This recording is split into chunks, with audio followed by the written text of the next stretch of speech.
Holy f***, I could have died. Man, glad I fixed that mess. Like, share, and subscribe, and keep it going. Look at this. Gary tilts you up. That is my trailer frame. So the whole bottom side of the last run probably been dipped in salt water. It's supposed to be a tube frame. We got to go buy a section of metal and fix it. And another big reason is that I have the transom saver. You can see the tweaks. And I'm sure when I'm driving down the road and hitting bumps, it's getting worse and worse. And I know a lot of you is like, well, don't use that saver, use the one that goes in here. Well, that's not a transom saver. The one that goes in here is not a transom saver, it's a pump saver. This is a transom saver. It takes the bounce, transfers it to the trailer instead of having it all transfer through the transom.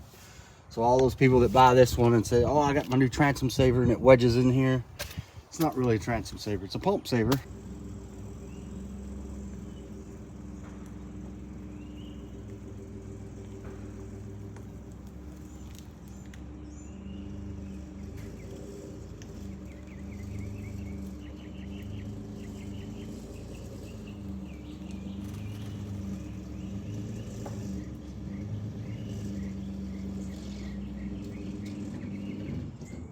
Oh, well, here it is. Next day, decided to say I didn't do nothing yesterday because the weatherman lied to me. And my eyeballs, too. Well, my eyeballs, they were a deception of the weatherman's lie because I thought it was going to rain, so I didn't do nothing. So now I'm in a hurry to get things done. Oh, my mustache itches. Because I got to leave today to go on this fishing trip, fishing tournament mess, rustation, blah, blah, blah of this trailer. I don't think it'll last the trip 5 hours north. I'm gonna start tearing into this thing and hopefully have it done in a couple hours. It's so rotted out that the trailer lights that go on back here, they got them zip tied because it's rusted out from where the screws were. So the weapons of choice today will be my glasses, cutters, grinders, cut-off wheel, sawzall, and hopefully a welder. And maybe, might actually use a tape measure. Check this out.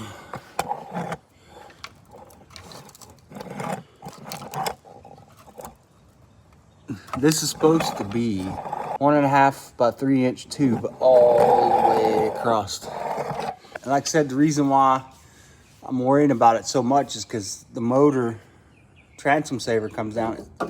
It sets on the roller here, and then it carries all that weight.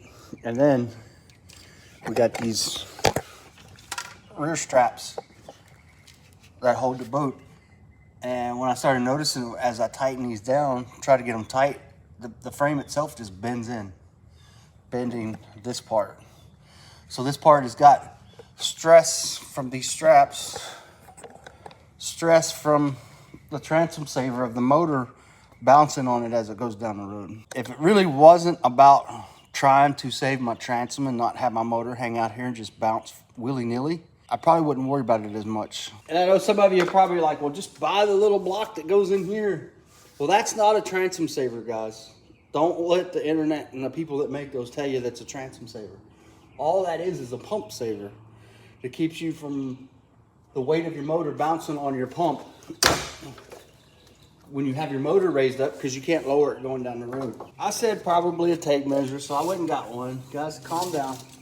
Take a measurement, 65 inches across. I gotta make a pattern of this angle in the back. So you guys are like, hey, how you gonna do that? You ain't got a pipe bender. Well, I'll do pie cuts in the piece of metal and just bend it to match my pattern. Got my CAD design here. Not really worried about the pattern across the bottom, but it still helps as a reference. Now all I gotta do is replicate that shape. It's not much of a bend.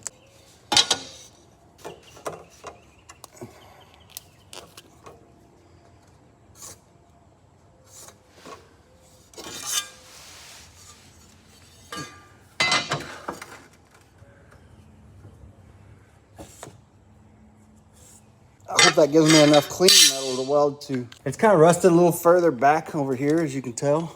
So what I'll do when I cut it, because I don't want to mess with my bunks when I cut it across here, and then I got to put this ruler. Get to use my new boat carpet as a workbench. Sharpie, new tool introduced. Now y'all are like, how are you going to make the bend? How are you going to make the bend? Well, I determined that it's around 17-ish. So I cut this a little bit longer. And then what I'm gonna do is find the center of 17. I'm gonna make a mark. I'm gonna take the chop saw and I'm gonna cut it all the way down to the bottom flat edge. I'm not gonna cut through the bottom. And I'll make probably 2 cuts on each side, fold this, and see if it fits my pattern close enough to where it gives me that underside swoop underneath the back of the boat. If it's close enough, I'll call it good. There's ways around to make that swoop, and that's what I'm gonna do. So I'm gonna cut it in the center, maybe a 1/2 inch on each side, and see if that's enough fold.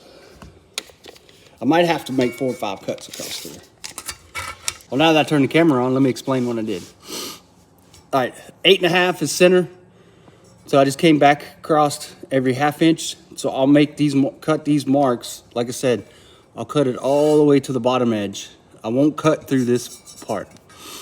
And hopefully when I grab the ends and just fold it up, it'll give me just enough, like I said, swoop under the boat to give me the clearance to drive the boat back on, weld the roller on, and call it a day.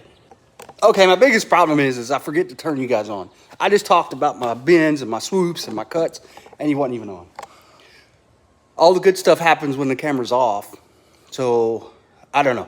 I gotta figure out how to leave this thing on and not just waste a bunch of battery and a time, but that's part of this. So, let me explain to you what I did again. All right. So, as you can tell, cuts. There's 5 of them. 1, 2, 3, 4. Don't mind this larger gap because I missed my line when I was cutting it. But as you can tell, if I stand it up and bend it, those disappear. Well, they would if I had enough ass to bend it all the way.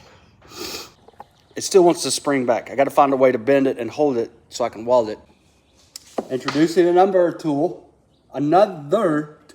cargo strap. All right, so there you go. It actually has a deeper bend, the old one, because there's the pattern. I'm touching up here and here.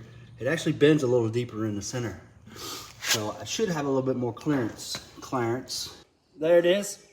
And I actually cut bevels in it too as I grounded it. Grounded it. Let's see. Ah, she's bent. Ah.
Well, we have to jump back and forth, readjusting the welder, because the last time I used this welder was on a truck frame.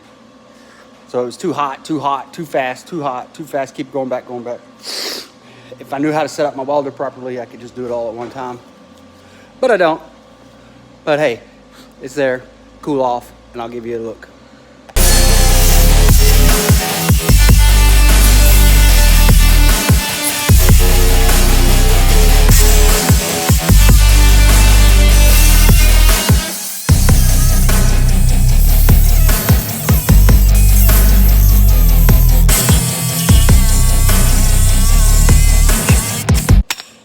Roller off, so there it is. It's not pretty. Blow me up in the comments. That's fine. But if you see I left the bottom of it open. Drain holes might have been one of the problems, but I don't think if the original trailers, they have drain holes in them. I don't plan on dipping mine into salt water. I will spray some rust preventative etch primer up in there. Look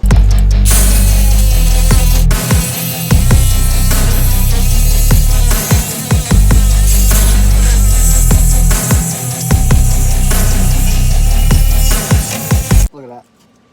All the way across. There's like another piece of metal in there. They do that from the factory just to beef it up, but how did they get in there? Look, I just not weld up the bottom and I got a hole for my wire. Nice. More drain holes. Gonna fit like a glove. But it did spread apart as I cut it. So I'll take cargo strap, wrap around it, pull it back into my, I think it was 65 inches. And we'll see how it fits. Ratchet strap, 65 inches, it fits in there. So I'm gonna bevel the edges.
I guess when you're fat, that extra 6 inches under there help. That might have been what she said. But not to me. It was never said to me. Looks like crap. I ain't even gonna grind it. If I keep this trailer, I'm gonna replace that whole back section. I'm gonna take the boat off somewhere, drop it in a lake, take it to my buddy's house. Might even just do it at his house. It should take us maybe 3 hours to replace that back section. Hopefully less than that.